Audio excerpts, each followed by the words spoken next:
మిత్రులారా, వార్తా కథనంపై విశ్లేషణ కార్యక్రమం టీజీటీవీ మార్నింగ్ న్యూస్ కు స్వాగతం. నేను మీ జర్నలిస్ట్ సత్య. ముందుగా రాష్ట్రంలో జరుగుతున్న రాజకీయ పరిణామాలను కనుక పరిశీలించినట్లయితే నిన్నటి రోజున తెలంగాణ ఆవిర్భావ దినోత్సవం సందర్భంగానైనా జై తెలంగాణ అంటాడు కావచ్చు మన ముఖ్యమంత్రి అని చెప్పి ఎదురు చూసిన యావత్ తెలంగాణ ప్రజానీకానికి నిరాశ ఎదురైంది. ఆయన కనీసం మరి ఆవిర్భావ దినోత్సవం రోజున సైతం మరి ఇక్కడ జై తెలంగాణ అనకుండానే తన ప్రసంగాన్ని ముగించిండు. మరి గతంలో ఇప్పటి వరకు కూడా ఏ రోజు జై తెలంగాణ అనని మరి ఏకైక ఇక్కడ ప్రజా ప్రతినిధిగా నిలిచిండు అనే విషయాన్ని మనం ఇక్కడ ప్రధానంగా గమనించాలి. ఎలాంటి ఉద్యమాలు చేయకుండానే ఈరోజు తెలంగాణ మరి ఇక్కడ నెత్తిన కూర్చొని పరిపాలిస్తా ఉన్నాడు రేవంత్ రెడ్డి. ఇప్పటికైనా తెలంగాణ మీద ఏదైనా అభిమానం ఉందా అని మరి ఆశగా ఎదురు చూసిన తెలంగాణ ప్రజలకు నిరాశ ఎదురైంది. ఇక నిన్నటి రోజున తెలంగాణ ఆవిర్భావ దినోత్సవానికి సంబంధించి చిత్ర విచిత్ర సంఘటనలు జరిగినాయి. దానికంటే ముందు ఇప్పుడు రేవంత్ రెడ్డి ఏదైతే ఉన్నదో మరి ఇక్కడ ఆయన ఇది తన పదవి ఉంటుందా ఊడుతుందా అని చెప్పి వణికిపోతా ఉన్నాడట. మరి సోషల్ మీడియాలో 2 రోజులుగా అదే చర్చ జరుగుతా ఉన్నది. మీనాక్షి నటరాజన్ వచ్చినప్పటి నుండి కూడా మరి ఇక్కడ రేవంత్ రెడ్డికి ఏదైతే నిరసన సెగ రగులుతా ఉన్నది.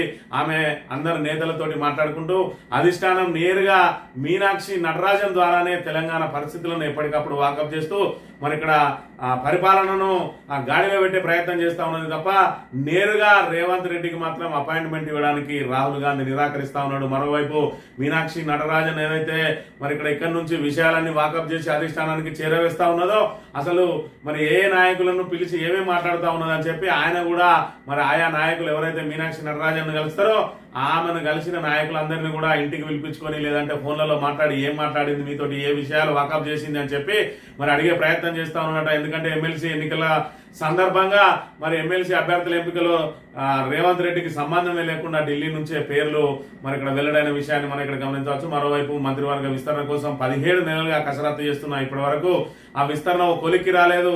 మరోవైపు రేవంత్ రెడ్డి ఇచ్చిన లిస్టు మరి తీసి చెత్త కుప్పలో పడ్డదట. మరి అదే విధంగా ఎవరెవరిని ఎంపిక చేయబోతా ఉన్నారు అనేది మరి ముందుగా తెలిసినట్లయితే తానే ఇప్పించిన అని చెప్పి చెప్పుకునే ప్రయత్నం చేద్దామని చెప్పి రేవంత్ రెడ్డి చూస్తా ఉన్నాడు. మరి ఇలాగా ఏదైతే ఇంత దూరం గ్యాప్ పెంచుకొని ఇంకా ఎన్ని రోజులు మరి ఇక్కడ ఈ గ్యాప్ ద్వారా పరిపాలన సాగిస్తాడు అంటే అధిష్టానంతో సఖ్యత లేకుండా ఇంకెన్ని రోజులు ఈ రకంగా పరిపాలన అంటే తన సంసారాన్ని కొనసాగిస్తాడు కాంగ్రెస్ లో అని మరి ఇక్కడ కాంగ్రెస్ లో ఉన్న ఒక వర్గమే మరి ఇక్కడ దాని గురించి చర్చించుకుంటున్న పరిస్థితి మనం ఇక్కడ గమనించవచ్చు. ఏదైతే ఆవిర్భావ దినోత్సవాలకు సంబంధించి కనుక పరిశీలించినట్లయితే సెంటినరీ కాలనీ కాంగ్రెస్ నాయకులు మరి ఇక్కడ రామగిరి మండలానికి సంబంధించి కొంచెం అత్యుత్సాహం చేసిండ్రు. మరి ఇక్కడ సోయి తప్పి సోనియా పటానికి దండేసి నాలుక ఖర్చుకున్న కాంగ్రెస్ నాయకులు సోయి తప్పి సోనియా గాంధీ చిత్రపటానికి దండేసి దండం పెట్టారు అధికార కాంగ్రెస్ నాయకులు. సెంటినరీ కాలనీ సోమవారం జరిగిన రాష్ట్ర అవతరణ వేడుకల్లో భాగంగా కాంగ్రెస్ నాయకుల అత్యుత్సాహంతో పార్టీ అధినేత సోనియా గాంధీ చిత్రపటానికి దండ వేశారు. అందరికంటే ప్రత్యేకంగా చేయాలని తెలిసి తలవంపులు తెచ్చుకున్నారు. వీళ్ళ తెలివి తెల్లారినట్లే ఉందంటూ పలువురు నెటిజన్లు సామాజిక మాధ్యమాల్లో పోస్టులు పెట్టి కామెంట్లు చేశారు. అయితే ఈ ఘటన స్థానికంగా దావనంలో వ్యాపించడంతో కాసేపటికి తేరుకున్న కాంగ్రెస్ నాయకులు నాలుక ఖర్చుకొని జారుకున్నారు. కాంగ్రెస్ నాయకుల అభిమానం తలకిందులై పెంచుకుంటడం మండలంలో చర్చనీయాంశంగా మారిందని చెప్పి ఈ రకంగా సోనియా గాంధీ మరి ఇక్కడ ఏదైతే బతికున్న వారి చిత్రపటాలకు మరి పూలమాలలు వేయద్దు అనే కనీస సోయి కూడా లేకుండా కాంగ్రెస్ నాయకులు మరి తెలంగాణ ఇచ్చింది మా సోనియమ్మే అని చెప్పి మరి ఏదైతే డబ్బాలు కొట్టుకుంటా ఉన్నారో ఆ డబ్బాలు కొట్టే కార్యక్రమంలో ఇంకొంచెం అత్యుత్సాహం ప్రదర్శించి మరి ఇక్కడ ఆ ప్రజలందరికీ తెలవాలంటే ఆమెకు దండేయాలనుకున్నారు. కానీ మనిషికి దండేస్తే ఎట్లా ఉంటది, పటానికి చిత్రపటానికి దండేస్తే ఎట్లా ఉంటది అనే కనీస సోయి లేకుండా వీళ్ళు చేసిన కార్యక్రమం ఈ విధంగా ఉంటే ఇక మరోవైపు చూసుకున్నట్టయితే మరి ఇక్కడ ఈ తెలంగాణ తల్లి మరి ఇక్కడ కాంగ్రెస్ ఏదైతే అధికారంలోకి వచ్చిన తర్వాత కేసీఆర్ ఆనవాళ్లు చేర్పిస్తా అంటూ తెలంగాణ తల్లి విగ్రహ రూపురేఖలు మార్చి ఈ విగ్రహాన్ని మరి ఇక్కడ అన్ని ప్రభుత్వ కార్యాలయాల్లో పెట్టుకోవాలి, ఉత్సవాలు కూడా ఈ తెలంగాణ తల్లి విగ్రహాన్ని ఈ తెలంగాణ తల్లి చిత్రపటాన్ని పెట్టుకొని చేయాలని చెప్పి మరి ఏదైతే ఆర్డర్స్ జారీ చేసిండ్రో మరి ఇక్కడ కాంగ్రెస్ నాయకులు మరి ఇక్కడ ఈ తెలంగాణ తల్లి రూపమే అందరికి కూడా మరి ఇక్కడ గుండెలలో ముద్రపడి ఉన్నది. మరి ఇక్కడ మంత్రి శ్రీధర్ బాబు సొంత మండలం అయినటువంటి కాటారం మండల కేంద్రంలో కాంగ్రెస్ నాయకులు మరి ఇక్కడ కాంగ్రెస్ పార్టీ జెండాకు జాతీయ పతాకాన్ని ఆవిష్కరించే సమయంలో తెలంగాణ తల్లి విగ్రహాన్ని ఏది పెట్టుకున్నారో ఇక్కడ చూడండి. అంటే మీరు కాంగ్రెస్ ఏదైతే మరి ఇక్కడ ప్రజల మీద బలవంతంగా రుద్దాలని చూస్తా ఉన్నారో ఆ తెలంగాణ తల్లి మా తల్లి కాదు, ఈ తెలంగాణ తల్లి మా తల్లి, ఉద్యమ తల్లి. ఉద్యమ సమయంలో మరి ఇక్కడ తెలంగాణ తల్లి రూపాన్ని ప్రతిష్ఠించుకొని మరి ఇక్కడ పురిటి నొప్పులు పడ్డది తెలంగాణ కోసం ఈ తల్లి. మరి తెలంగాణ ఆ పురిటి నొప్పులు పడి ఆ తెలంగాణను కన్న తల్లి మరి ఇక్కడ ఉండగా ఈ రోజు కొత్త తల్లిని తీసుకొస్తే మరి ఆమె మాకు సవతి తల్లి అన్న చందంగా వ్యవహరించారు ఇక్కడ కాంగ్రెస్ నాయకులు. మరి ఇక్కడ వాళ్ళ సొంత ఏదైతే వాళ్ళ పార్టీకి సంబంధించిన ముఖ్యమంత్రి ఏకంగా మరి ఇక్కడ విగ్రహ రూపాన్ని మార్చినా కూడా ఇక్కడ శ్రీధర్ బాబు అనుచరులు, ముఖ్యమంత్రి తర్వాత ముఖ్యమంత్రిగా చెప్పుకునే మరి ఐటీ మంత్రి శ్రీధర్ బాబు అనుచరులు మాత్రం మరి కొత్త తల్లి వద్దు పాత తల్లి ముద్దు అని చెప్పి ఈ విగ్రహాన్ని పెట్టుకొని మండల కేంద్రంలో ఇక్కడ జెండాను ఆవిష్కరించి ఇందులో ప్రజాప్రతినిధులు, మాజీ ప్రజాప్రతినిధులు ఉన్నారు, మండల పార్టీ అధ్యక్షులు ఉన్నారు, ముఖ్య నాయకులు ఉన్నారు. అందరూ కూడా మరి ఇక్కడ తెలంగాణ తల్లి విగ్రహాన్ని పెట్టుకున్నారు. అంటే తెలంగాణ తల్లి విగ్రహం అనేది ప్రతి ఒక్కరి గుండెల్లో కూడా స్థిరపడిపోయింది. కేసీఆర్ ఆనవాళ్ళు చెరిపేయడం రేవంత్ రెడ్డి నీతోటి కాదు అని చెప్పి మరి ఇక్కడ నీ సొంత పార్టీ నాయకులే మరి ముఖ్యమైన నాయకుని అనుచరులే ఇక్కడ తేటతెల్లం చేసిరనే విషయాన్ని మనం ఇక్కడ ప్రధానంగా గమనించాలి. ఇక మరోవైపు చూసుకున్నట్టయితే గోదావరి ఖనిలో అమరవీరుల స్తూపానికి మరి ఏదైతే ఆవిర్భావ దినోత్సవాన్ని పురస్కరించుకొని కనీసం ఒక దండ కూడా వేయకుండా అమరుల త్యాగాలను ఇక్కడ పరిహాసం చేసిండు. మరి ఇక్కడ అధికారులను చూసుకున్నట్టయితే అధికారికంగా నిర్వహించే మరి ఏదైతే ఆవిర్భావ దినోత్సవ వేడుకలకు తెలంగాణ అమరుల స్తూపానికి కనీసం మరి ఇక్కడ 2 పూలేసి నివాళులు అర్పించడానికి కూడా అధికారులు ముందుకు రాలేదు. అంటే అధికారుల నిర్లక్ష్యం ఏ విధంగా ఉన్నది అంటే వీళ్ళు నిజంగా ఏదో జూన్ 2న ఆవిర్భావ వేడుకలు చేయాలి కాబట్టి చేస్తున్నామని మొక్కుబడిగా చేస్తా ఉన్నారు. అదే గత ప్రభుత్వ హయాంలో అయితే అట్టహాసంగా నిర్వహించేది ఆవిర్భావ వేడుకలు. అదే విధంగా అమరుల కుటుంబాలకు, అమరుల త్యాగాలకు మరి వాళ్లకు ఏ విధంగా నివాళులు అర్పించేది మనం 10 సంవత్సరాల పాటు చూసినాం. ఇక్కడ కాంగ్రెస్ ప్రభుత్వం వచ్చిన తర్వాత చూసుకున్నట్టయితే ఇక ఆవిర్భావ దినోత్సవ వేడుకల సంగతి ఈ విధంగా ఉన్నది. నిన్నటి రోజున రాష్ట్రం అంతా పండుగలా జరుపుకోవాల్సింది మొక్కుబడిగా జరిగిందని చెప్పి ఇక ఈ సంఘటన బట్టి మనకు తేటతెల్లమవుతున్న అంశాన్ని అయితే మనం ఇక్కడ ప్రధానంగా గమనించవచ్చు. ఈ వార్తా కథనాలను కనుక పరిశీలించినట్లయితే ముందుగా నమస్తే తెలంగాణ దినపత్రికలో బీజేపీతో పొత్తు ప్రశ్నే లేదు, 100 సీట్లు గెలుస్తాం, మళ్ళీ అధికారంలోకి వస్తాం, కేసీఆర్ అంటే అభివృద్ధి, రేవంత్ అంటే అబద్ధాలు, పనులపై కమిషన్లు, కాంట్రాక్టర్ల నుంచి కమిషన్లు. ఏడాదిన్నరలో కాంగ్రెస్ పార్టీ సాధించింది ఇదే త్యాగాలకు పేరు. కేసీఆర్ ద్రోహాల కేరాఫ్ రేవంత్ పదవిని కాపాడుకునేందుకు బీజేపీతో కుమ్మక్కు. బీఆర్ఎస్ రజతోత్సవాల వేళ తెలంగాణ ఆవిర్భావ వేడుకలు జరుపుకోవడం అద్భుతం. తెలంగాణ భవన్ లో ఘనంగా ఆవిర్భావ వేడుకలు పతాకాన్ని ఆవిష్కరించిన మధుసూదనాచారి అని చెప్పి ఈరోజు సీఎం రేవంత్ తెలంగాణ ఆవిర్భావ దినోత్సవాల్లో పాల్గొనేందుకు కారణం కేసీఆర్ కాదా? కేసీఆర్ లేకుంటే గులాబీ జెండా పుట్టి ఉండకుంటే స్వరాష్ట్రం సిద్ధించేదా? మీ గుండెల మీద చేసుకుని చెప్పండి. సాధించిన రాష్ట్రాన్ని సుసంపన్నం చేసింది కేసీఆర్ కాదా? ధాన్యపు రాశులనే కాదు ఏటా 10,000 మంది డాక్టర్లను సైతం ఉత్పత్తి చేసిన ఘనత ఆయనకే దక్కిందని చెప్పి బీజేపీ తోటి పొత్తు అని చెప్పి ఏదైతే మరి ఈ మధ్య పదే ఆరోపణలు వస్తున్నాయో మరి ఆరోపణలకు గట్టిగా కౌంటర్ ఇచ్చిండు.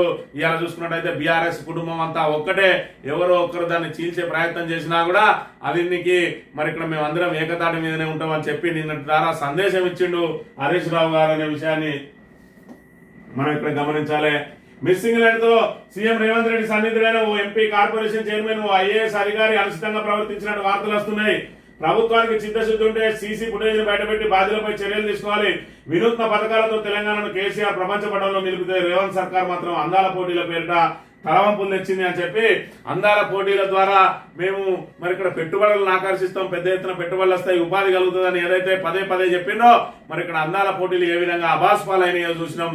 కానీ నిస్సిగ్గుగా మరి ఇక్కడ కాంగ్రెస్ నాయకులు ఏం మాట్లాడుతున్నారో మరి ఇక్కడ దానికి సంబంధించి మరి ఇక్కడ ఎంపీ చామల కిరణ్ కుమార్ రెడ్డి ఏం మాట్లాడుతున్నారో ఒకసారి గమనించినట్టయితే, నేను ఇప్పుడు ఏమంటా అంటే నాకు డౌట్, ఈ నల్లధనం అన్ని దేశాలలో వీళ్ళకు ఆల్రెడీ స్టాక్స్ ఆడ ఉన్నాయి కాబట్టి ఆమెను కూడా వీళ్ళు ఏమైనా మేనేజ్ చేసి తెలంగాణను రోడ్డు మీదకి లాగాలి, తెలంగాణ ఇబ్బంది పెట్టాలని వీళ్ళకి లోపల ఆమె వెళ్ళిపోతుంది, లండన్ వెళ్ళిపోయింది, కొద్దిగా ఆమె నారాజు ఉందని ఏమన్నా ఇన్ఫర్మేషన్ లోపల ఉన్న కూడా ఇచ్చుంటే వీళ్ళని పంపించి ఆమెకి ఏదైనా డబ్బులు మాట్లాడి ఆమెతో స్టేట్మెంట్ ఇప్పించిండొచ్చు. నాకు డౌట్ ఇది.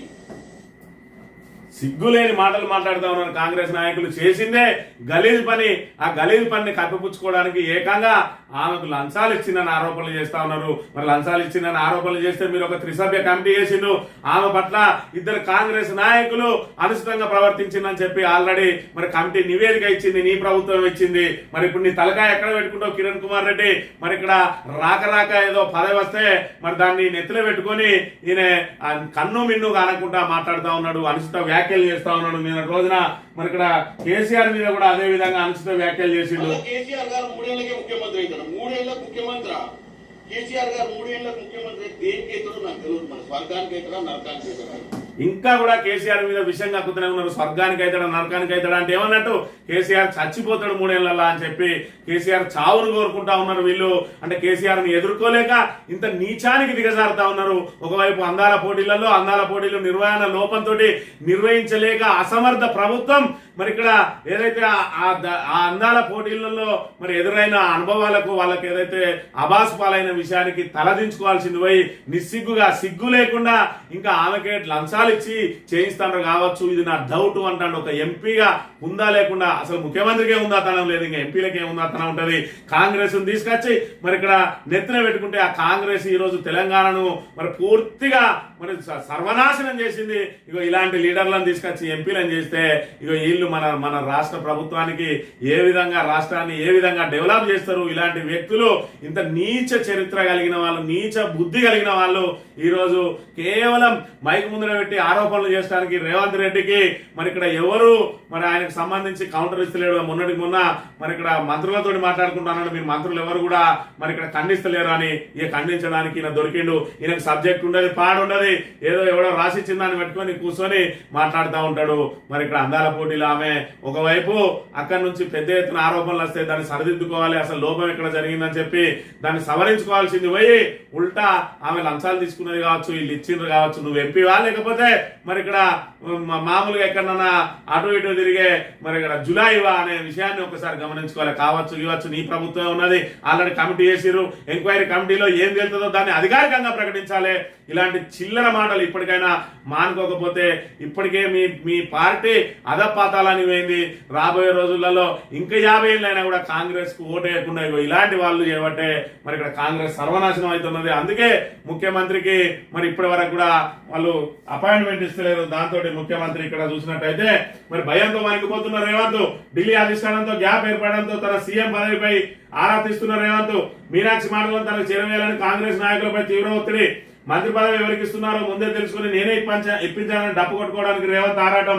మీనాక్షితో భేటీ అయిన నాయకులతో వెంటనే మీటింగ్ పెట్టి అధిష్టానం నిర్ణయంపై నజరట. రేవంత్ రెడ్డి అసలు అపాయింట్మెంట్ ఇచ్చేది లేదని చెప్పిన రాహుల్ గాంధీ. ఎమ్మెల్సీల ఎంపిక విషయంలోనూ రేవంత్ లిస్టును చెత్తపుట్లో పడేసిన అధిష్టానం. మంత్రివర్గ విస్తరణలో రేవంత్ ను పూర్తిగా దూరం పెట్టిన రాహుల్, మీనాక్షి రిపోర్ట్ ఆధారంగానే పదవులు అని చెప్పి మరి ఇక్కడ భయంతో వణికిపోతున్నట్టు. ఎందుకంటే ఒక ముఖ్యమంత్రి మరి ఇక్కడ కేవలం 3 రాష్ట్రాలలో అధికారంలో ఉన్నది. దానిలోనూ మరి తెలంగాణ ద్వారానే జాతీయ కాంగ్రెస్ పార్టీకి మరి ఇక్కడ ఏదైతే దానికి సంబంధించిన ఆర్థిక సహాయం అందిస్తా ఉన్నారు. ఢిల్లీకి మూటలు మోసుకుపోతా ఉన్నాడని పెద్ద ఎత్తున ఆరోపణలు వస్తున్న వేళ మరి మూటలు అయితే ఓకే కానీ మాటలు మాత్రం బంద్ అన్న సందంగా ఉన్నది. రేవంత్ రెడ్డి 3 రోజులు పడిగాపులు కాసినా కూడా మరి అపాయింట్మెంట్ ఇవ్వలేదు. ఈయన పోగానే ప్రధానమంత్రి వెంటనే 5 నిమిషాల లోపలనే అపాయింట్మెంట్ దక్కుతుంది. ఈయన 3 రోజులు వేసున్నా కూడా రాహుల్ గాంధీ అపాయింట్మెంట్ దక్కది, పోనీ ఆయన అందుబాటులో లేడా అంటే పిసిసి అధ్యక్షుని పిలుచుకొని కుటుంబంలో సహా ఫోటోలు దిగుతాడు. రేవంత్ రెడ్డిని మాత్రం దగ్గర రానియడు.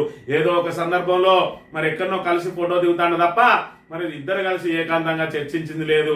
అంటే ఒక ముఖ్యమంత్రిని మరి ఇక్కడ అధిష్టానం పిలుచుకొని మాట్లాడుకొని పరిస్థితులు ఏ విధంగా ఉన్నాయి, ఏం జరుగుతా ఉన్నది, పార్టీని ఏ విధంగా డెవలప్ చేసుకోవాలి, మరి తెలంగాణలో పరిస్థితులు ఏందని చెప్పి ముఖ్యమంత్రి తోటి అవసరమైతే 15 రోజులకోసారో నెలకోసారో మరి ఇక్కడ కలవాల్సిన అవసరం ఉంటుంది. కానీ మరి ఇక్కడ 17 నెలల్లో ఈయన ఎన్నిసార్లు కలిసిండే అని అంటే పోనీ ఎంపీ ఎలక్షన్ల ముందైనా కొంతవరకు మరి ఇద్దరి మధ్యలో సఖ్యత ఉండే కానీ ఎంపీ ఎలక్షన్ తర్వాత పూర్తిగా తెగిపోయింది.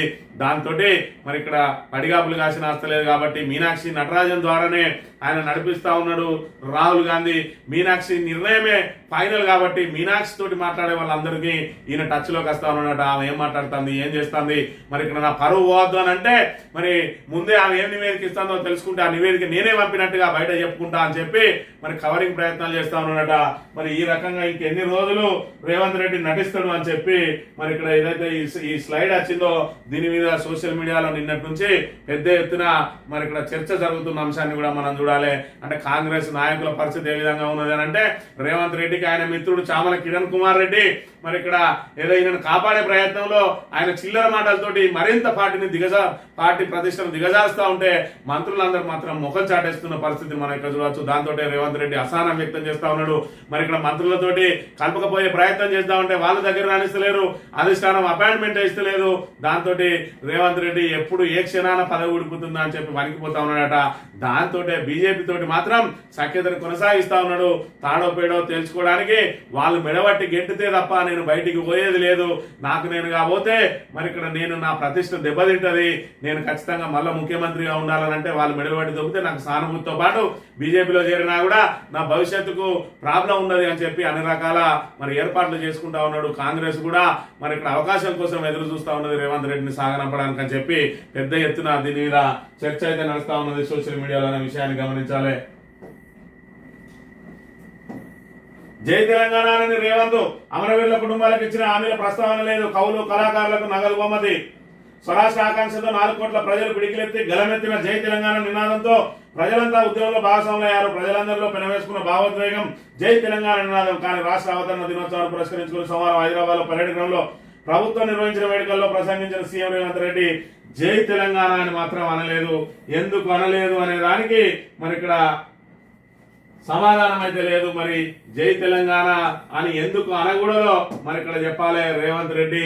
మరి ఇక్కడ తెలంగాణలో ఉండి జై తెలంగాణ అంటే అదొక బీఆర్ఎస్ కు సంబంధించిన నినాదంగానే భావిస్తా ఉన్నారు అందరూ కూడా. ఇక్కడ చూసినట్టయితే రాష్ట్రంగా నిలబెడతానని మీకు అందరికి తెలియజేస్తూ మీ అందరి దగ్గర సెలవు తీసుకుంటున్నా. ధన్యవాదాలు మిత్రులారా. తెలంగాణ ఉద్యమంలో జై తెలంగాణ అనలేదు, ముఖ్యమంత్రిగా ప్రమాణ స్వీకారం చేసిన రోజు జై తెలంగాణ అనలేదు, 17 నెలల కాలంలో ఇప్పటి వరకు ఏ రోజు కూడా జై తెలంగాణ అనలేదు. కనీసం తెలంగాణ ఆవిర్భావ వేడుకలు మరి ఘనంగా నిర్వహిస్తున్నామని చెప్పుకుంటున్న ఈ వేడుకల సందర్భంగానన్నా జై తెలంగాణ అంటాడా అంటే అక్కడా జై తెలంగాణ అనలేదు. ఇది జై తెలంగాణ అంటే అది బీఆర్ఎస్ నినాదం. అంటే తెలంగాణ కోసం తెలంగాణ మరి ఇక్కడ భవిష్యత్ అంతా కూడా దానికి బంగారు బాటలు వేసేది బీఆర్ఎస్ఏ, తెలంగాణకు శ్రీరామ రక్ష బీఆర్ఎస్ఏ అని చెప్పి కాంగ్రెస్ కూడా ఒప్పుకుంటున్న పరిస్థితిని మనం ఇక్కడ గమనించాలి. బీజేపీ వాళ్ళు చూసుకున్నట్టయితే జై భారత్ అంటారు, లేకపోతే జై హింద్ అంటారు. కాంగ్రెస్ వాళ్ళు చూసుకున్నట్టయితే జై కాంగ్రెస్, జై సోనియమ్మ అంటారు. తెలంగాణ ఇది బీఆర్ఎస్ చూసుకున్నట్టయితే జై తెలంగాణ అంటారు. అదే మరి ఇంటి పార్టీకి ఉన్న ఈ జాతీయ పార్టీలకు ఉన్న తేడా అనే విషయాన్ని మరి ఇక్కడ ప్రజానీకం అంతా కూడా గమనించాలి. జీబీ లింక్ పై ఏపీ దూకుడు. గోదావరి జిల్లాల మల్లింపులకు భారీ స్కెచ్. నిబంధనలకు విరుద్ధంగా 81,000 కోట్లతో ప్రాజెక్టు. కేంద్ర ఆర్థిక శాఖకు ప్రత్యేకంగా ప్రజెంటేషన్. ఆర్థిక సహాయం అందించాలని ఇప్పటికే వినతి. సానుకూలంగా కేంద్ర ప్రభుత్వ పెద్దలు. తెలంగాణ జల హక్కులకు తీరని ముప్పు. పోలవరం బనకచెర్ల జీబీ లింక్ ప్రాజెక్టుపై ఏపీ ప్రభుత్వం దూకుడు వచ్చింది. ఇప్పటికే ఈ ప్రాజెక్టుకు ఆర్థిక సహాయం అందించాలని కేంద్రానికి విన్నవించిన ఏపీ తాజాగా మరోసారి పూర్తి వివరాలను కేంద్రానికి నివేదించింది. పోలవరం నుంచి బనకచెర్లకు రోజు 2 టీఎంసీల చొప్పున 200 టీఎంసీల వరద జలాలను తరలించేందుకు 81,000 కోట్లతోటి మరి ఇక్కడ ఇది పిల్లి గుడ్డిదైతే ఎలక ఎకసెక్కాలు ఆడిందట. మరి ఇక్కడ తెలంగాణలో ఉన్న కాంగ్రెస్ ప్రభుత్వ అసమర్థ పాలనను ఆసరాగా చేసుకొని ఇవాళ ఏపీ ప్రభుత్వం మరి ఇక్కడ వాళ్ళ పోలవరం ప్రాజెక్టే మన గోదావరి నీళ్లను తీసుకుంటది, ఆపుకుంటది, దానికే నీళ్ళు వస్తాయా లేవా అని చెప్పి ఇప్పటి వరకు భయపడ్డరు మీది బీఆర్ఎస్ ప్రభుత్వం ఉన్న సమయంలో. ఎందుకంటే మరి గోదావరి జలాలను ప్రాణహిత జలాలను ఒడిసిపట్టి మరి ఇక్కడ నల్గొండ ఖమ్మం వరకు కూడా మరి ఇక్కడ రిటర్న్ బ్యాక్ లో తరలించి అన్ని రిజర్వాయర్లు నింపి అన్ని కెనాల్స్ ని మరి ఇక్కడ అన్ని ఏదైతే కాకతీయ చెరువులను నింపి మరి ఇక్కడ సమృద్ధిగా నీటి నిల్వలను ఏర్పాటు చేసుకోవడంతో మాకు అవసరమైన సమయంలో నీళ్లను వదిలిపెట్టే అవకాశం లేదని చెప్పి వాళ్ళు మరి నానా తంటాలు పడ్డరు. మరి ఇక్కడ భయంగా వాళ్ళు గడుపుతున్న తరుణంలో కాంగ్రెస్ పార్టీ వచ్చి వాళ్లకు మరి ఇక్కడ నోట్లో తులసి తీర్థం పోసినట్టు అయింది. వాళ్లకు ఇవాళ కాళేశ్వరం మీద కుట్రలు అన్ని మరి ఇక్కడ మేడిగడ్డలో ఒక పిల్లర్ గుంగిపోతే దాన్ని పునరుద్ధరించకుండా 17 నెలల పాటు తాత్సారం చేసి ఇవాళ ప్రాణహిత నీటిని గోదావరి నీటిని మరి బయటకు వదిలేస్తూ మరి ఇక్కడ చెక్కు చెదరని అన్నారం సుందిల్ల ప్రాజెక్టుల గేట్లను కూడా ఎత్తేసి ఇవాళ తెలంగాణ ప్రజలకు తీరని ద్రోహం చేస్తున్న పార్టీ కాంగ్రెస్ పార్టీ. దాంతో మరి ఇక్కడ వాళ్ళ ఆశలు పెరిగినాయి. మరి ఇక్కడ ఎవరికి చంద్రబాబు నాయుడుకు ఈ కాంగ్రెస్ ప్రభుత్వం ఉన్నన్ని రోజులు వీళ్లకు ప్రాణహిత నీటిని గోదావరి నీటిని ఒడిసిపట్టి చేత కాదు. వీళ్ళు కొట్లాడుకుని వీళ్ళు బీఆర్ఎస్ ను మరి ఇక్కడ నాశనం చేయడానికి, బీఆర్ఎస్ ను అప్రతిష్ట పాలు చేయడానికి ఈ 3 ఏళ్ల పాటు కూడా వాళ్ళు నీటి సుక్కం తీసుకోరు. మనం ఈ లోపు కనుక బంకచెర్లను పూర్తి చేస్తే గోదావరి ప్రాణహితలో అలకేషన్ పొందవచ్చు అని చెప్పి మరి యుద్ధ ప్రాతిపదికన జీబీ లింకు మరి గోదావరి బనకచెర్ల ప్రాజెక్ట్ ను కట్టబోతా ఉన్నాడు. మరి ఇక్కడ పనిలో పనిగా కేంద్రం ఏం చేస్తా ఉన్నది, కావేరి నదికి అనుసంధానం చేసి తమిళనాడుకు నీళ్లు పడకపోయి తమిళనాడులో బీజేపీ పాగా వేయాలని మరి ఇక్కడ ఏదైతే గోదావరి నీటిని ప్రాణహిత నీటిని రాజకీయాల కోసం ఏదైతే మరి భారత ఆర్మీని రాజకీయాల కోసం ఉపయోగించుకున్నదో బీజేపీ, ఇవాళ మరి ఇక్కడ సౌత్ లోకి వచ్చినప్పటికీ గోదావరి నీటిని ప్రాణహిత నీటిని తమిళనాడుకు తరలించి అక్కడ రాజకీయంగా పాగా వేయాలని చూస్తా ఉంటే ఈ అసమర్థ ప్రభుత్వం, దద్దమ్మ ప్రభుత్వం ఇవాళ ఆల్రెడీ ప్రపంచంలోనే అతిపెద్దదైన కాళేశ్వరం ప్రాజెక్టును దాన్ని పునరుద్ధరించి ఆ నీటిని సమృద్ధిగా వాడుకొని మరి ఇక్కడ తెలంగాణను సస్యశ్యామలం చేయాల్సిన ఈ ప్రభుత్వం మరి ఇక్కడ తన అసమర్థ పాలనతోటి కేవలం గత ప్రభుత్వం మీద ఆరోపణలు చేస్తూ బయటపడే కార్యక్రమంలో భాగంగా ఈరోజు గోదావరి నీటిని ప్రాణహిత నీటిని బయటకు వదిలేసి ఇవాళ తెలంగాణకు తీరని ద్రోహం చేస్తా ఉంటే వాళ్ళు మాత్రం ఇక్కడ 200 టీఎంసీలను మరి పట్టుకపోవడానికి మరి ఇక్కడ రాష్ట్రం అంతా ఏపీ రాష్ట్రం అంతా కూడా ప్రాణహిత నీటిని మొత్తం రాష్ట్రం అంతా విస్తరింపజేయడానికి మరి అక్కడ చంద్రబాబు నాయుడు ప్రయత్నం చేస్తా ఉన్నాడు. మరి ఇక్కడ రేవంత్ రెడ్డి తెలంగాణకు న్యాయం చేస్తా ఉన్నాడా, చంద్రబాబు నాయుడుకి న్యాయం చేస్తా ఉన్నాడా? తనకు రాజకీయంగా అండ కావాలి కాబట్టి మరి ఇక్కడ కాంగ్రెస్ అధిష్టానంతో ఆయన గ్యాప్ ఏర్పడ్డది కాబట్టి దీనికి ఎన్డీఏకు దగ్గర అవడం కోసం వాళ్ళు చెప్పినట్టు వినుకుంటూ కాళేశ్వరాన్ని మరి ఇక్కడ ఖతం చేస్తా ఉన్నాడు అనే విషయాన్ని మరి ఇక్కడ తెలంగాణ ప్రజలే గమనించాలి. ఈ ఆర్బీఐ నుండి 1500 కోట్ల రుణం ఈ వేల ద్వారా ప్రభుత్వ సేకరణ.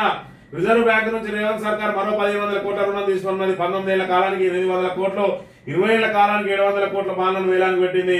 ఆర్బీఐ మంగళవారం నిర్వహించే ఈ వేల ద్వారా 1500 కోట్లు సేకరించనున్నది.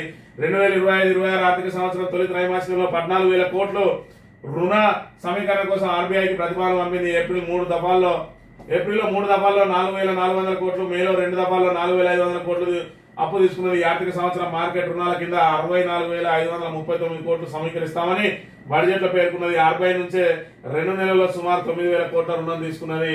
మరి ఇక్కడ అప్పు చేయ నేను పప్పు కూడా తినా అని చెప్పి గొప్ప మాటలు చెప్పిన రేవంత్ రెడ్డి చేసే పని మాత్రం ఇది. మళ్ళా 1,500 కోట్లు 1,70,000 కోట్లకు చేరుతా ఉన్నది మన అప్పులు. మరి దీని ద్వారా ఏం చేసిండే అంటే చిన్న ఇటుక వేర్చి ఒక కట్టడానికి చిన్న ఇటుక కూడా వేర్చలేదు కానీ 1,70,000 కోట్లు అప్పు అయితే చేసిండు. ఏమన్నంటే గత ప్రభుత్వం మీద బురద చల్లడానికి మాత్రమే తిరుగుతా ఉన్నాడు. కనీసం రైతు భరోసా ఇయ్యలేదు, రుణమాఫీ పూర్తిగా చేయలేదు. మళ్ళీ రైతు భరోసాకు మళ్ళొక సీజన్ ప్రారంభంగా అవుతున్నది. మరి ఇక్కడ పెద్ద ఎత్తున సన్నాలకు బోనస్ అన్నాడు. ఆ బోనస్ ను బోగస్ చేసి ఈ సంవత్సరం ఒక్కరికి కూడా 1 క్వింటాల్ కూడా బోనస్ ఇవ్వకుండా రైతులను వేధిస్తున్న పరిస్థితిని మనం ఇక్కడ ప్రధానంగా గమనించాలి. ఇక 3 నెలల బియ్యం 6 సార్లు తూకం, 6 సార్లు తమ్మ పెడుతున్న ఒక్కో లబ్ధిదారు సన్న బియ్యానికి సర్వర్ కష్టాలు. ఒక్కో కార్డుకు 30 నిమిషాల సమయం. కేంద్ర రాష్ట్ర సర్కారు వేరువేరు స్లిప్పులు. రేషన్ దుకాణాల యొక్క జనం బారులు గంటల తరబడి వేచి చూస్తూ అసహనం. సారు సరఫరాల సంస్థ తీరుతో ఇబ్బందులు అని చెప్పి మరి ఇక్కడ ఏదైతే బియ్యం నిల్వలు ఏవైతే పేరుకుపోయినాయో గోడౌన్లలో 3 నెలలకు సంబంధించి ఒకటేసారి రేషన్ ఇవ్వాలని చెప్పి కేంద్ర ప్రభుత్వం నిర్ణయం తీసుకున్నది. దాంతో మరి ఇక్కడ కేంద్ర ప్రభుత్వం 4 కిలోలు ఇస్తే రాష్ట్ర ప్రభుత్వం 2 కిలోలు ఇస్తా ఉన్నది. మొత్తం 6 కిలోలు కాబట్టి ఇటు కేంద్రం ఇచ్చేదానికి ఇటు రాష్ట్రం ఇచ్చేదానికి 2 వేరు స్లిప్పులు తీయాలి. అది 3 ఏ నెల ఆ నెలకు తీయాలి మొత్తం ఒక్కసారి కాకుండా. అంటే మొత్తానికి 6 సార్లు తమ్ము పెట్టాలంట.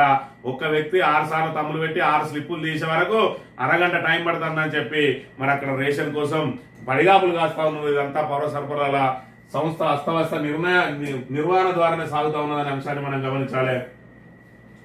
ఇక 2047 నాటికి ప్రపంచంలోనే నెంబర్ 1 10 ఏళ్లలో ట్రిలియన్ ఎకానమీ. 2047 నాటికి 3 ట్రిలియన్ల ఆర్థిక వ్యవస్థగా తెలంగాణ అని రేవంత్ రెడ్డి చెప్తా ఉన్న అంశం 2047. అసలు ఈ 2047 ఎక్కడి నుంచి వచ్చింది? మొన్నటి రాక మరి ఇక్కడ రైజింగ్ తెలంగాణ నెంబర్ 1 అని ఉండేది. మరి ఇక మొన్న ఏదైతే నీతి ఆయోగ్ సమావేశానికి పోయొచ్చిండో దాని తర్వాత 2047 అంటింది. మరి ఇక్కడ వికసిత్ భారత్ 2047 అని చెప్పి మరి ఇక్కడ నరేంద్ర మోడీ ఒక నినాదాన్ని తీసుకొని ముందుకు పోతా ఉంటే ఈయన రైజింగ్ తెలంగాణ అని చెప్పి ఒక నినాదాన్ని తీసుకొని పోయిండు. మరి ఆ వికసిత్ భారత్ లో ఉన్న ఈ 2047 తీసుకొచ్చి రైజింగ్ తెలంగాణ 2047 చేసిండు. అంటే వీళ్ళ కాంగ్రెస్ బీజేపీ మరి ఇక్కడ ఏదైతే కేసీఆర్ పెట్టిన పథకాలకు పేర్లు మార్చుతాడు. రైతు బంధు ఉంటే దాన్ని రైతు భరోసా చేస్తా అంటాడు. మరి ఇక్కడ మిగతా పథకాలన్నిటి కూడా పేర్లు మార్చా, లేకపోతే అలా రూపురేఖలు మార్చా, తెలంగాణ తల్లి విగ్రహాన్ని మార్చా, మరి టీఎస్ను టీజీని చేస్తా, అదే విధంగా మరి అధికారిక చిహ్నంలో మరి ఇక్కడ రాచరికపు గుర్తులు తీసేస్తా అని చెప్పి ఇవన్నీ మారుతాడు. కానీ ఏదైతే నరేంద్ర మోడీ పెట్టినవి మాత్రం ఈయనకు మరి ఇక్కడ ఆనందహేలిగా ఉంటది. ఈయనకు మరి ఇక్కడ చూడముచ్చటగా కనబడతాయి. 2047 తీసుకొచ్చి ఇలా రైజింగ్ తెలంగాణకు పెట్టుకున్నాడు. అంటే బడే బాయికి చోటే బాయికి ఉన్న బంధం ఈ 2047 బంధం అనేది ఏ విధంగా కలిసిందో తెలంగాణ ప్రజానీకం గమనించాలి.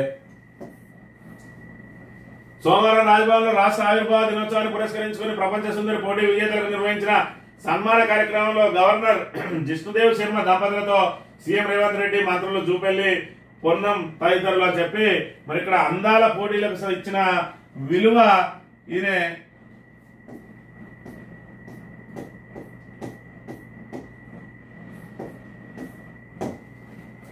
ఇప్పటికీ అందాల పోటీ ఈవెంట్ కి సంబంధించి ముఖ్యమంత్రి హోదాలో 6 సార్లు పాల్గొన్నాడు. 6 సార్లు అందాల పోటీలో నిన్నటి రోజున ఏదైతే జిష్ణుదేవ్ శర్మ మరి ఇక్కడ వాళ్ళ దగ్గరికి పోయిన కార్యక్రమాలతో సహా కలుపుకుంటే 6 సార్లు, ఇక సమీక్షలు అయితే అనేక సార్లు నిర్వహించిండు. మరి ఇక్కడ ఈయన అధికారంలోకి వచ్చినాక మరి ఇక్కడ వెంటనే ప్రకటించిండు ప్రజా దర్బారు పెడతా, మరి ఇక్కడ ప్రజలందరికీ అందుబాటులో ఉంటా, ప్రజాభవన్ ను మరి ప్రగతి భవన్ ను తీసేసి ప్రజాభవన్ అని పెడుతున్నా, జ్యోతిరావు పూలే ప్రజాభవన్, అందులో మరి ఇక్కడ ప్రతి వారం నేనే ఉంటా, స్వయంగా మీ ఏదైతే ఫిర్యాదులు స్వీకరిస్తా, వాటికి తక్షణం పరిష్కారం చెప్తా అని చెప్పి మరి ఇక్కడ ఆరంభ శూరత్వంగా మొదటి రోజు ప్రజా దర్బార్ ఏర్పాటు చేసి ఒక్కరితోటో ఇద్దరితోటో మాట్లాడిండు, కథం అక్కడ వారేసిండు. ఇప్పటి వరకు ప్రజా దర్బార్లో పాల్గొనలేదు. కానీ అందాల పోటీలలో మాత్రం 6 సార్లు పాల్గొన్నాడు. చివరికి పోటీలు పూర్తయిపోయి వాళ్ళ గవర్నర్ కలిస్తే అక్కడికి కూడా వెళ్ళి మరి ఇక్కడ అందాల పోటీలకు సంబంధించి వాళ్ళ అందగత్తలు అందరితోటి కూడా మన సమయం వెచ్చించిండు వాళ్ళకి. కానీ ఇవాళ రైతుల సమస్యల మీద కానీ మరి ఇక్కడ ప్రజా దర్బార్ అని పెట్టిండు. దానికి నెలకో 15 రోజులకో 2 నెలలకో 3 నెలలకో ఒక్కసారన్నా ప్రజా దర్బార్ మీద మళ్ళీ సమీక్ష చేసింది లేదు, దాన్ని పట్టించుకున్నది లేదు. మరి పోనీ అందాల పోటీలైనా సక్రమంగా నిర్వహించిందా అంటే పూర్తిగా తెలంగాణను అబాసు పాలు చేసి హైదరాబాద్ బ్రాండ్ ఇమేజ్ ని మరి ఇక్కడ ప్రపంచంలోనే తెలంగాణను మరి ఇక్కడ పూర్తిగా ఇమేజ్ ని డ్యామేజ్ చేసినాయి అందాల పోటీలు అనే విషయం మరి ఇక్కడ పూర్తిగా మనందరికీ తెలిసిన విషయమే.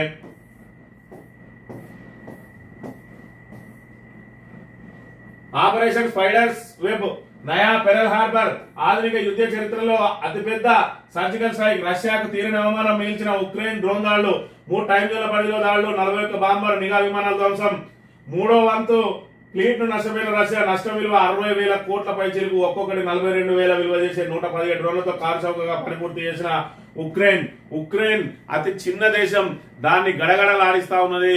మరి ఇక్కడ రష్యాని ఇప్పటి వరకు మనం చూస్తా ఉన్నాం. మరి ఇక్కడ పెద్ద ఎత్తున వాళ్ళ మీద దాడులు చేస్తే ఆఖరికి అమెరికా కూడా ఉక్రెయిన్ పిలిచి మరి ఇక్కడ రాజీ చేసుకో అని చెప్పి మరి ఇక్కడ వాళ్ళని హెచ్చరించిన పరిస్థితిని కూడా చూసినాం. మరి ఇక్కడ అవమానాలను ఎదుర్కొంటూ జెలెన్స్కీ మరి ఇక్కడ ఒక యుద్ధంలో ఒక వ్యూహరచన చేసిండు. యుద్ధంలో బలం కంటే తెలివి ముఖ్యం అని చెప్పి తెలివిని ఉపయోగించి 117 డ్రోన్లు, ఒక్కొక్కటి 40,000, మరి 40,000 రూపాయలు ఇంటూ 117 అంటే అంత కొడితే మరి ఇక్కడ ఏదైతే 40 కోట్లు కూడా కావు, ఆ 40-50 కోట్లతోటి ఇవాళ 60,000 కోట్లను మరి ఇక్కడ కొల్లగొట్టిండు. వాళ్ళ యుద్ధ విమానాలను, ఫైటర్ జెట్లను డైరెక్ట్ వాళ్ళ భూభాగం మీదకి పోయి మరి 117 డ్రోన్లతోటి దాడులు చేసి మరి 41 యుద్ధ విమానాలను, బాంబర్లను, నిఘా విమానాలు అన్నిటి కూడా ధ్వంసం చేసినట్టు. ఇది రష్యాకు తీరని అవమానం. ఎందుకంటే రష్యా ఆయుధ సంపత్తి కలిగిన దేశం, ఆయుధాలను ఇతర దేశాలకు ఎగుమతి చేసే దేశం. ఆ ఇతర దేశాలకు ఎగుమతి చేసే దేశం ఇవాళ వాళ్ళ లోపలికి వచ్చైతే ఆ నిఘా పెట్టడంలో మరి ఇక్కడ విఫలమైనవి కాబట్టి రేపు రష్యా నిఘా విమానాలను ఇతర దేశాలు కొనుగోలు చేయ వాళ్లకు పూర్తి ఆదాయం అంతా కూడా మరి ఇక్కడ ఏదైతే యుద్ధ సామాగ్రిని విక్రయించడం ద్వారానే మరి అతిపెద్ద ఆదాయం సంపాదిస్తుంది రష్యా. అలాంటి దాన్ని ఈ చిన్న మరి ఉక్రెయిన్ దేశం మరి ఇక్కడ వాళ్ళ పరువు మొత్తం చేసింది, 60,000 కోట్ల నష్టం చేసిందట.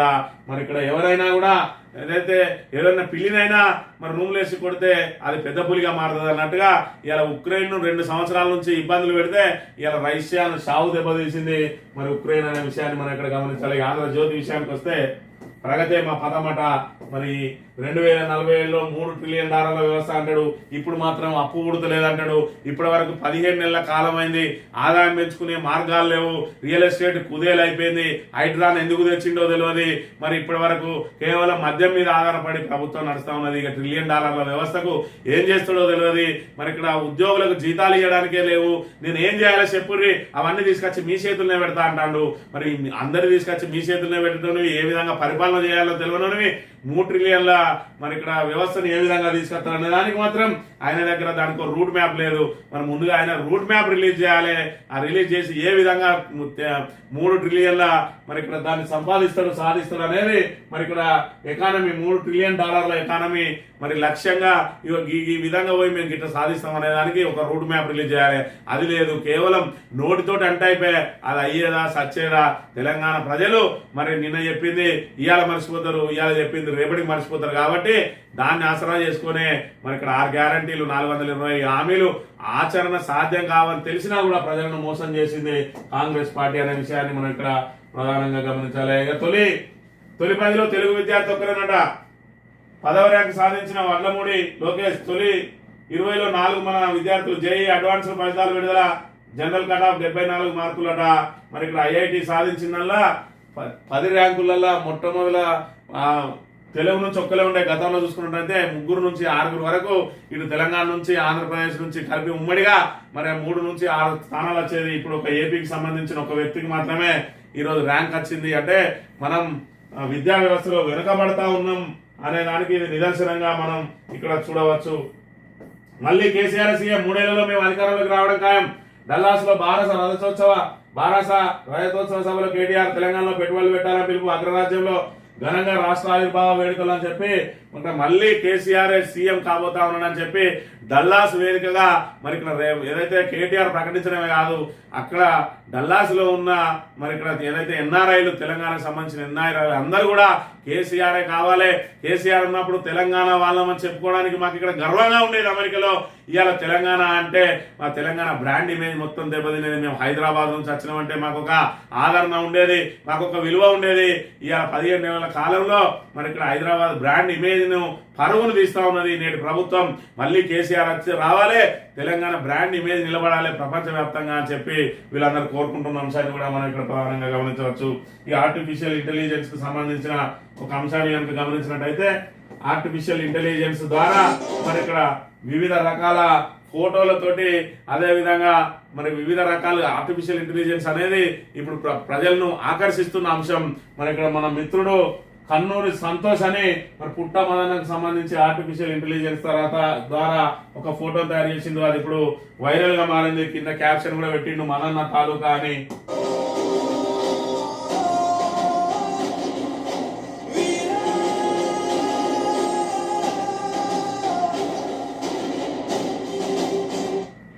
మదన్న మీద ఉన్న అభిమానాన్ని ఈ విధంగా చాటుకున్నాడు. ఇది సోషల్ మీడియాలో పెట్టడంతో ప్రస్తుతం వైరల్ గా మారింది. మదన్న అభిమానులు అందరూ కూడా మదన్న తాలూకా అని చెప్పి స్టేటస్లుగా పెట్టుకోవడం, గ్రూపులలో వాట్సాప్లలో అదేవిధంగా ఫేస్బుక్లలో కూడా మరి విస్తృతంగా దీన్ని మరి ఇక్కడ దాన్ని ఏదైతే పబ్లిష్ చేస్తున్న పరిస్థితి మనం గమనించవచ్చు. ఇది ఈ రోజు మార్నింగ్ న్యూస్. తిరిగి వెళ్దాం. Thank you very much.